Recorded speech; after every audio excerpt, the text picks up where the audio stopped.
Welcome to the Successful Nurse Coach podcast. On this podcast, Laura and Shelby, both board-certified nurse coaches, show you how to make as much money as you want in private practice as a nurse coach. Hello, and welcome back to the Successful Nurse Coaches podcast. It is both of us here today. It is Shelby and Laura. We're here. If we were looking back at the last time we recorded together, and like with babies and maternity leave and holidays, we did a bunch of pre-recording in advance, and it was like October since the last time we recorded together. So we're excited to be here. Wild that it's been 3 months. It's been at least 4 lifetimes since last October.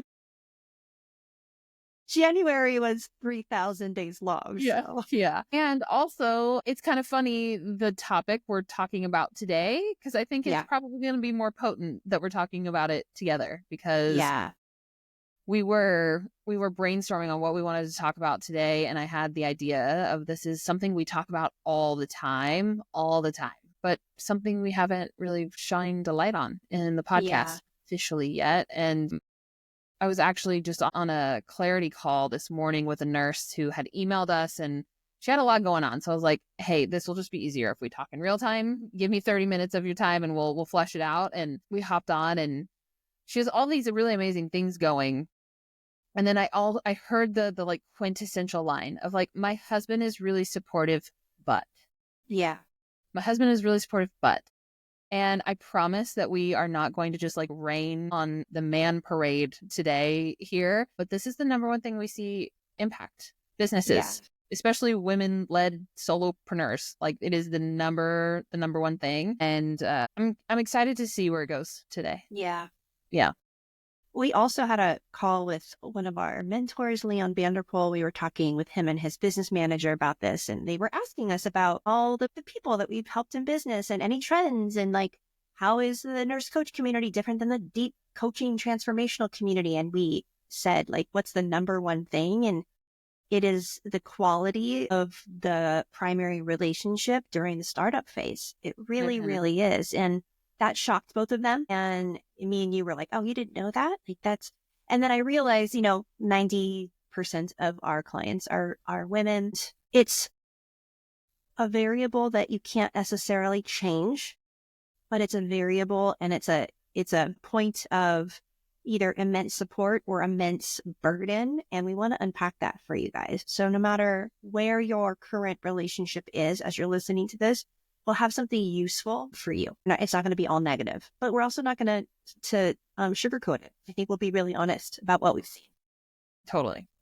We were sharing with Leon during that meeting that, Laura and I are very obviously business coaches. And I didn't know that we were also going to be coaching around marriages and relationships so much and so often. And like, looking back on when we were new business coaches, Laura, it's just so funny because I was also newly married, like the most unqualified, to be honest. Rob and I quite literally dated across the world. We were like the typical military relationship, didn't spend any time together, and got married as soon as he got back from deployment. And for all of you that are like, I'm underqualified or I have imposter syndrome coaching around this thing, just trust me, there's no one less qualified than Shelby circa 2018 when I got married in 2017 to be coaching around relationships.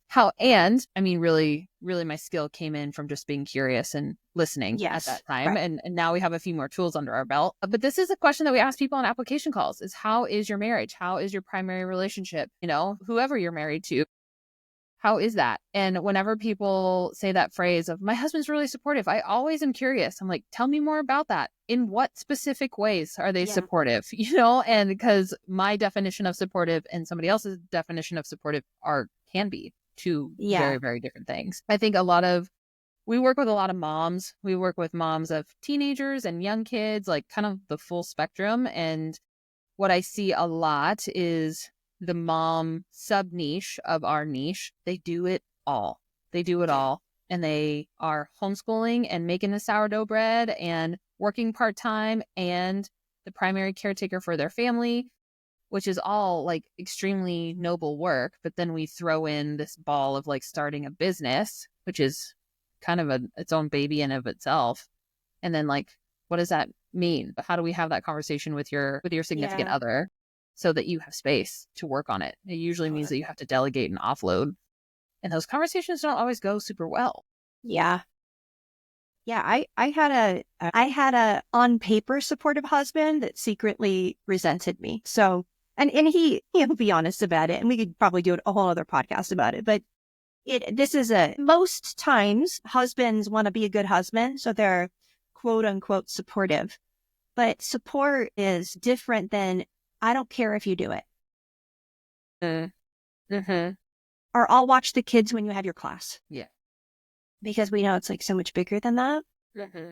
And what I did is I overcompensated. And I'm like, don't you worry. In 6 months, I'll replace my Kaiser income and it's going to be great. And so I put like totally unrealistic time horizon, expectations, and pressure. And thank God I busted underneath the pressure 4 months in. And we had hired a coach and had a couple sessions with her. And it really, really helped. Because at some point I needed Evan to say, I believe in you and I support you and I will not, there is no time horizon. I will keep supporting you until it works because I believe it's going to work. And when he said that, it started working. Like it was like overnight, it started working.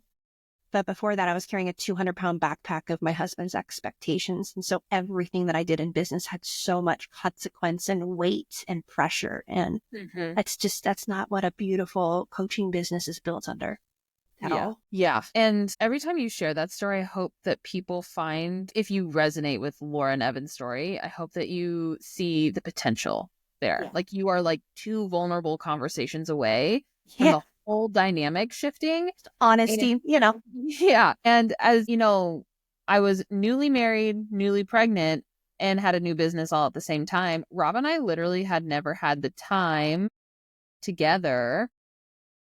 Like this was all just so new. Like I didn't know what it meant to have a supportive partner. All of this stuff was so foreign to me. And to be honest, to even have the language on what I needed support wise, I couldn't even, like, if you needed me to make a list, if he was like, okay, great, I support you, what does that look like? I don't know that I could have answered it at the time because it's all just so kind of like goopy and foreign and new. And, Rob and I, we figured it out. We figured it out. But there came a point in our journey a few years ago to where Rob got out of the Army. This was like 2020 timeframe. And so he got out of the Army and was going to go pursue a different career in law enforcement.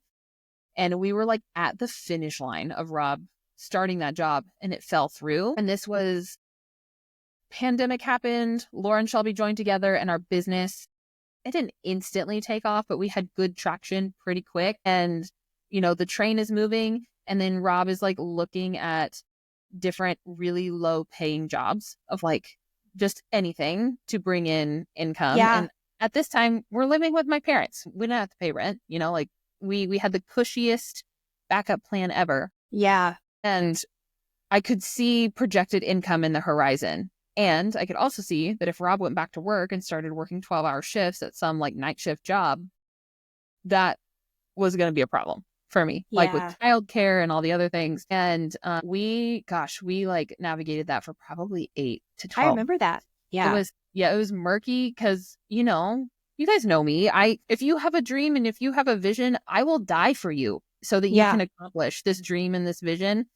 I'm supportive to a downfall, especially in my personal relationships. And the job that he was going to take wasn't the thing. It was a temporary like fix. And in that season of our life where I was transitioning into being the primary income earner, and I sat him down, I was like, it is going to cost us money for you to go back to work.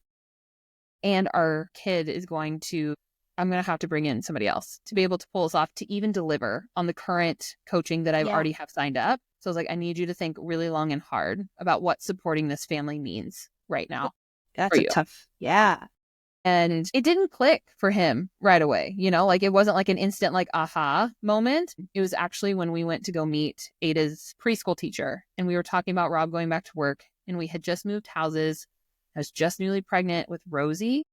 And her preschool teacher was like, okay, like, yeah, this is a lot of transition and it's going to be tough on her, but we'll figure it out. Like, thanks for looping me in. We'll be here to support her, but like, this is going to be tough on her. And as soon as we walked out into the car, he was like, I can't do it.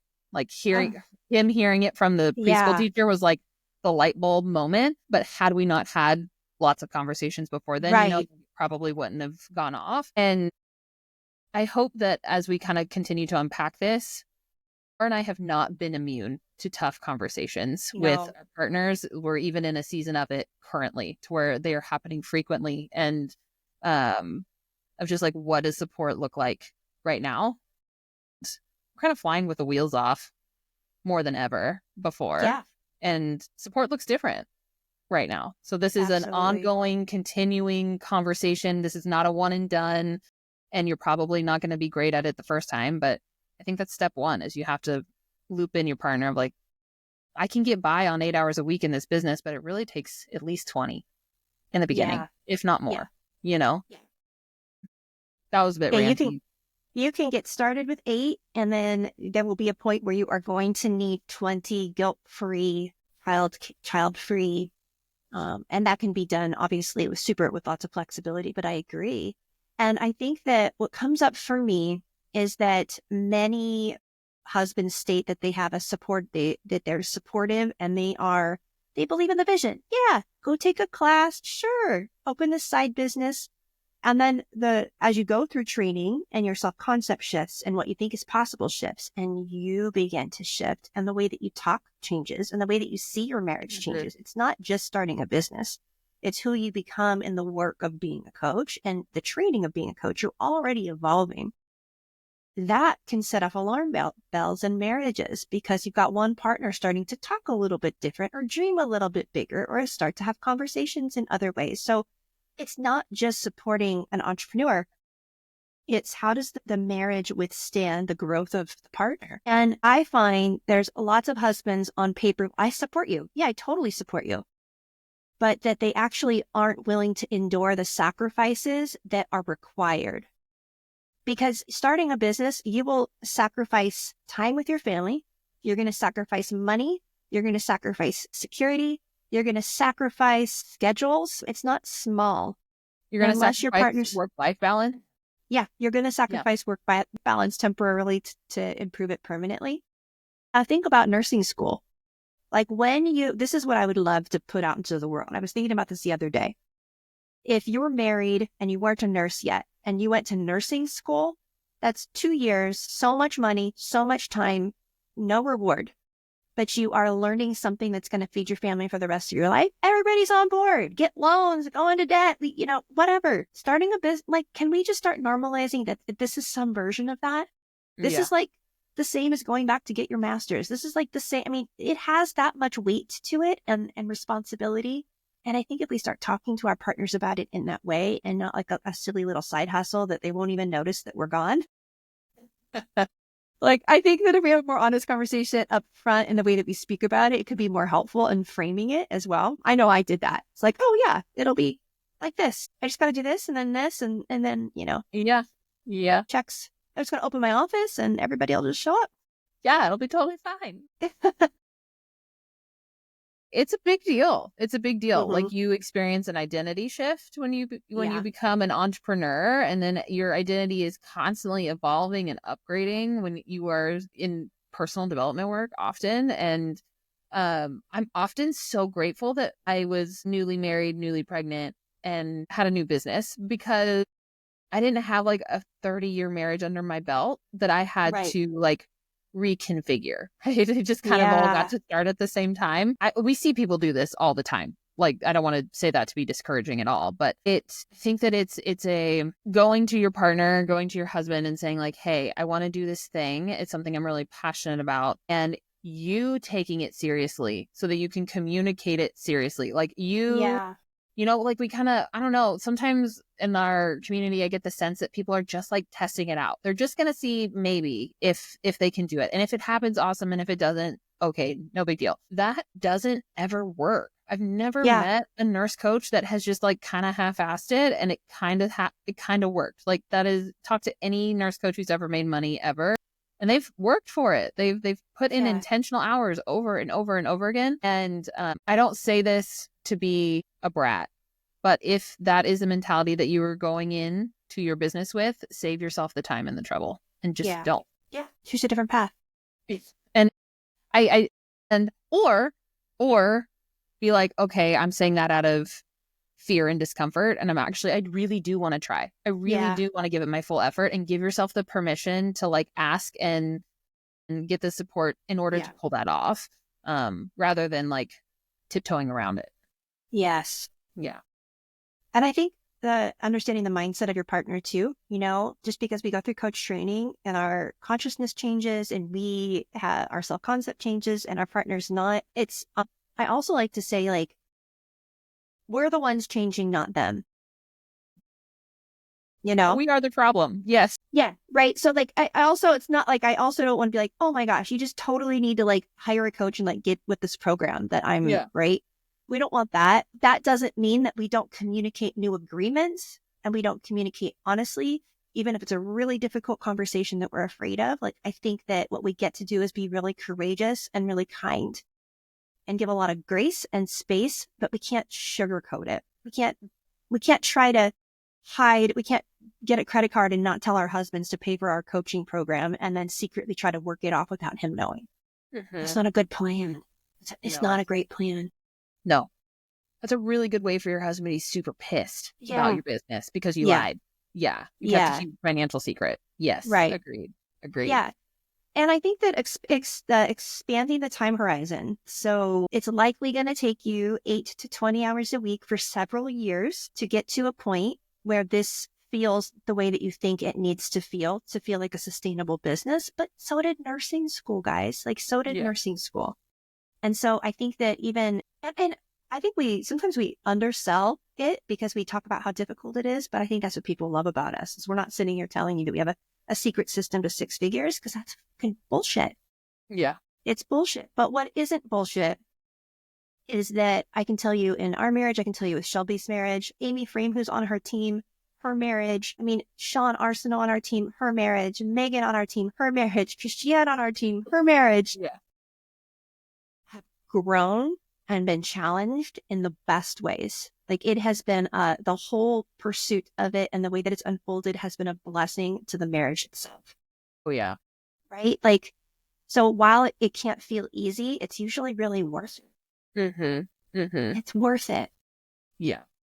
Yeah. Ooh, I have a good example of Yeah. this. So I know when I was a brand new baby nurse coach, I remember on the very first call I had with my business coach, and I was telling her, I want an authentic business. I want something that feels true, that feels in alignment, that is vulnerable and real.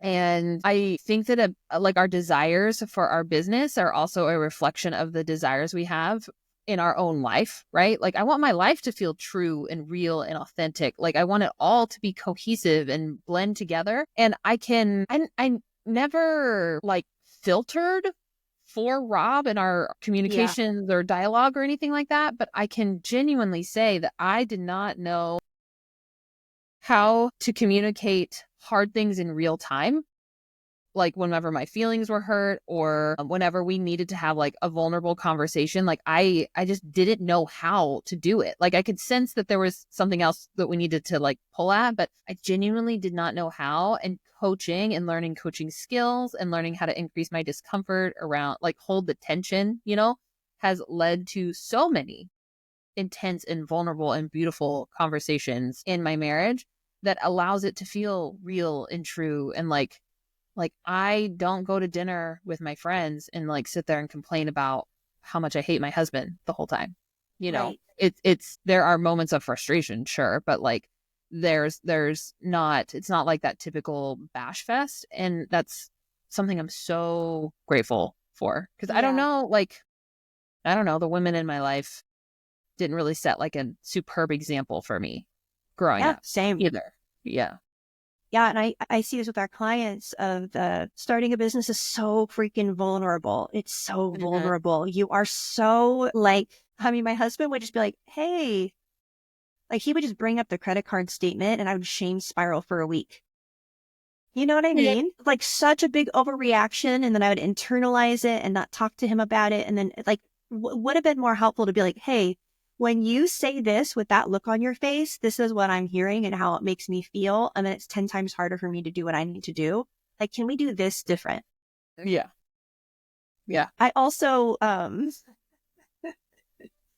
I think that what I want to say to those listening that have difficult marriages, my husband was unfaithful to me, came clean. And part of how I built this business was finally it was my turn to do what I wanted because he did something so bad. So Mhm. we completely reimagined our marriage. We completely changed our marriage. It is never too late or too far gone that if both parties want to reimagine it, that it can't be reimagined and can't be so much better. But if you currently are in a relationship that does not fit who you're becoming, starting a business will amplify it times 10. It will speed that process up. It will make it less tolerable. And I Yeah. think for a lot of you, that's a good thing. Yeah. You'll get good years earlier instead of a lot of ho-hum years. Um, Mhm. like it'll speed it up. It'll speed up what probably already wants to happen between you. Yeah. Absolutely. Absolutely. It's I know it sounds delusional to frame it that way of like it's kind of like we're pouring gasoline on a fire to burn it Yeah. faster, to burn it down faster so that you Yes. can rebuild it the way you want it. And we have, I don't even have a number, countless. We have walked alongside nurse coaches who have separated from their partners, who have divorced their partners, who Yeah. have hired the coach, who have gone to couples counseling, who, Yeah. like coaching was the thing to like tip it where it was already going and tip it over the edge. We've also seen nurse coaches oscillate, in the discomfort of like, what do I do? This isn't working. I don't know, like in that and holding space for that as well. Yeah. And Laura, you always give such great advice whenever our clients are there in that like limbo of you tell them you'll know when I and mean, it's right now. uh, I'm getting teary-eyed thinking about that as you said that because before I married Evan, I was in two very dysfunctional long-term relationships. And I remember being in a relationship. I knew I needed to leave, but I just couldn't. And I just couldn't leave. I remember talking to, at the time I was sober and I had a sponsor and I was like, I just can't leave. And she's like, I know. You won't leave until you won't leave until the moment that you're ready. And you won't leave a moment before that. So stop worrying about it. And I was like, oh, like the weight of just my own self-flagellation that I couldn't make my external reality magically be how I wanted it to be. And I feel like too, when clients are saying like, what should I do? And it's like, well, you already know. Like there's nothing that I could tell you that you don't already know. So what you're really asking me is like, how can I create the courage? Yeah. Right. Yep. And sometimes it works out so much better than you can imagine. And sometimes it goes the way that you don't want it to go. But I think that the walk of the successful coach is to do it anyway at some point. Mm-hmm. Yeah. Mm-hmm. Yeah, and this is why Laura and I will both die on the hill that starting your own coaching practice is a spiritual and transformative experience in and Yes. of itself. Like it Worth is worthwhile. the ultimate. It's the ultimate. It It's the really ultimate is. playground, for all of this. Um, I couldn't have understood that in the beginning to the full extent that I understand it now, and it kind of freaks me out a little bit that like give it 5 more years and I'll have a deeper understanding of Right. what it means. That like scares me in a good slash bad way to think Yeah. about it in that way. But it is. I was talking actually so we hired a night nanny to support us in the first few weeks of this pregnancy. And if anyone is pregnant and listening, oh my God, go broke over a night nanny. She was the best money we'd ever spent. But she's an entrepreneur as well. She's a solo entrepreneur and she's talking about starting an agency and all this stuff. She watches our content. So if she's by chance listening to this, shout out Jackie. But she was telling me, she's like, I've hired coaches and business coaches. And she was sharing with me that she's been a bit on a spiritual journey of sorts as well over the past few years. And she goes, no one is teaching business the way that you guys do. Like, it's so much more than just the business. It changes everything about who you are, who you want to be in the world, all the things. I Yeah. If think, you do it right. yeah, I was like, I think we kind of take it for granted in our bubble of Yeah. like how much nurse coaches really do care for the whole person, no matter like what your angle is here. Yeah. But it really truly is a mind, body, spirit. It's everything. It's all of it. And I mean, it makes sense to me that partners and husbands start to look at you kind of like with that sideways glance of like, who are you? Right. Who are you Yep. becoming? This isn't the person I married. It's a lot. It's a lot for a relationship Yes, to upgrade it through. is. It is. And I, um, I think that there's lots of other factors too. If you have a partner who's never doesn't have any entrepreneurial friends, comes from a W-2 family, has always like never thought about owning a business, both of you are W-2 earners, like that is a different reality, Yeah. like full on different reality. What's interesting is now, my sister Amy works with us part time, has her own practice. Her husband's an entrepreneur. My husband's an entrepreneur. So now my closest family, like I have nobody who has a W-2. Like I don't have anybody. So I Mhm. often forget what it's like to even like live in the rhythm of a every 2 week paycheck. Yeah. But I'll tell you this, if your partner is a W-2 earner and there's some way that you can figure out the resources to give you some runway, 2, 3 years, they will thank you. There will Mhm. come a day, like it will come full circle and there'll be a moment and you're going to have that conversation that you want your first month in private practice, which is, damn, babe, I'm so proud of you. Like, look what you've done for our family. Mhm. Saying yes to practice 7 years ago changed my entire family of origin and my husband. I mean, it's like so far reaching. It's insane. And so never underestimate you going first, even though it's difficult, even though people don't understand, even though your husband or your wife doesn't understand. It is likely if you don't quit that there and you stay together, there will come a day where they thank you in a way that is so validating. In the way that the most validating things happen after really difficult struggles over long periods of time, kind of like a pregnancy, kind of, like Yeah. everything worth having has that. Your business is like birthing a baby. And when you're talking about it with your partner, don't mince words. Don't Yeah. hide that fact. Don't hide that reality. Don't pretend like you're only pregnant for 6 weeks. Dude, I wish. It's still so fresh for me. I wish. Yeah. Yeah. Yeah. And I'm wishing that we could have even framed this for you guys sooner because I'm realizing the importance Yeah. of this conversation. Like I don't know, it's very obvious to me in Yeah. this moment. And yeah, if you are listening to this and you are thinking about joining one of our programs this year, like have this conversation soon. The nurse I was talking to this morning, she's a superhero. She's working part-time. She's got a handful of kiddos. She's homeschooling with a plan for her kids to go back to school later this fall. And I told her, I was like, you have some good things brewing here, but I want to be honest with you. You got the most important balls in the air right now. We shouldn't add another one. We shouldn't do the business thing right now. You Yeah. you have got to clear some space in your life for the business to exist. And I would love to work with you when that happens. And so I was like, so take this time, take this next 7 months and go and get your ducks in a row. Have the conversation with your husband, figure out what school the kids are going to, figure out if you can get a fixed schedule at work, like all of the things, Yeah. organize all of the things so that the next investment that you make is really potent versus trying to like fit this in during lunchtime when your Yeah. kids are like wild in the background. Right. The business building. I think cert, you Yeah. can do that. Business building, you can't. I think I mean, all of us did that during cert pretty much. Right. Yeah. I Right. was telling her, I was like, there are some things that you can do in the nooks and Yeah. crannies of your time. Yes. I was like, Right. but she also told me, she's like, I can't even take a client call right now because of my life is so full. And I was like, Yeah. Well, okay, that's yeah, we need what to we pay sell. attention. We sell client calls. Yeah. Yeah. And so there are things you can do under like you can do temporary sprints where you're doing long hours and long days, but like thinking of the longevity of your business, we also Yeah. have to like zoom out and be like, okay, what is the long-term plan here? Right. Does this look Yeah. like when I'm on autopilot or when I'm coasting? So I'm really excited. I'm very excited to work with that nurse later this year.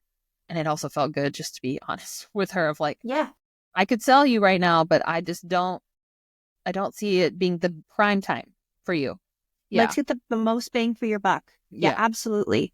I would rather us make less money and have better outcomes. And I hope that you guys can all feel that in the way that we operate and in the way that we move, because that is our reason is like Shelby was saying. Like if you've got a big dream, she will support you to a fault. Like she will fan your flame. And so when she says maybe it's not the best time, that says something. It comes at a personal price for me. Yeah. Yeah. One conversation, I think this is a great wrap up because this was just happened yesterday on a mentorship. I have a mentorship that's wrapping up. We have 3 calls left. I love them. I love all of my mentorship groups. Everybody probably thinks I'm cheating on them when I say it. I fall in love with all my clients. It's good and bad, but so I'm in love with this group of clients, and some of what was coming up was like fear of what's next. And one of our clients who's been rocking it, like since she started mentorship, she works full time. She has a little girl. She's Kate. She's awesome. She won the No Challenge. She's done like 7 workshops. She has 2 paying clients. She's got calls. She just kind of started a new job. And she's like, you know what? I'm realizing like at some point, we got to figure this out. Like, I know I can do this. 10 out of 10, I'm certain I can do this. But like the time constraint, like this, I can't do this, what I'm currently doing right now much longer. And so like I have to create more space. And so her homework was to have a conversation about the numbers. It's like, you got to figure out what the numbers are. What can you spend less money on? What can you sell? Where can you pull money from? Can you get a HELOC? Pull $50,000 out of equity out of your house so that you can give yourself 6 months of runway without an ulcer. And that's not crazy. That's what it takes. Every other business in the world, you have to sacrifice to start. And our business has such a low startup fee, so low risk. But I think the most important asset is focused time. And so we have to sacrifice to create the focused time. And so one of her peers coaches her and goes, we were doing bold requests. She goes, my bold request for her is to have all the numbers already figured out, to figure out all of it, do all the research, and just present the plan that you already created to your partner. Don't even ask them for more like, I've already figured it all out. This is kind of what I'm thinking, enlisting them into like the momentum. Do you need blind spots for me? Yeah, totally. You need to double check my calculations, but this is a solid plan here. Yeah, absolutely. That might be a new type of conversation that you have in your marriage. I know it is for us. And, Evan will say to me now, he's like, dude, you do not beat around the bush. Like you keep it real sometimes. And it's like, that's the best way. It works best. And it's like, I was right. And, so for you guys listening to this, if the number one predictor of your success is the quality of your primary relationship, what does that mean for you in this moment, wherever you are on this path? And if you're unsure, reach out to Shelby and I. And this is tender, and we will make space. We can offer resources, sometimes just through text, but maybe we would even jump on a quick call with you, or hand you off to a resource that we feel really confident in. But if you know that this one is for you, if you're in your car listening right now and you're like, damn, this one was for me, and you're unsure how to move, what to do next, don't stay hanging. Reach out. We would love to support you. This is a heavy one to navigate on your own. Oh, totally. Absolutely. Absolutely. And it kind of like, we don't have time to get into part 2 of all of this stuff, but, your primary relationship is the most important one. And then you have all of these other relationships in your life too, that this impacts. Yeah. And you might notice that you outgrow friendships, or the way you interact with like colleagues or, coworkers like starts to shift and change too. And I just want to reassure you that you are not going crazy, and you are the one changing. So if everybody's all of a sudden annoying you, that's a you problem. That's not a them. That's a you. That's a you problem. So just it's beautiful and messy, and welcome to the life of transformation. This is what you signed up for. Yeah. Awesome. All right, team. Well, at time of recording this podcast, my Facebook got deleted. So this is where I would invite you to the Facebook group, which still definitely exists. I'm just not currently there. But if you need anything, tag Laura, find us. Yeah. I will be back on that platform before the end of the week. But if you need anything, we're here for you, in your corner, cheering you on. And we'll see you same time, same place next week. See you later. Bye, guys.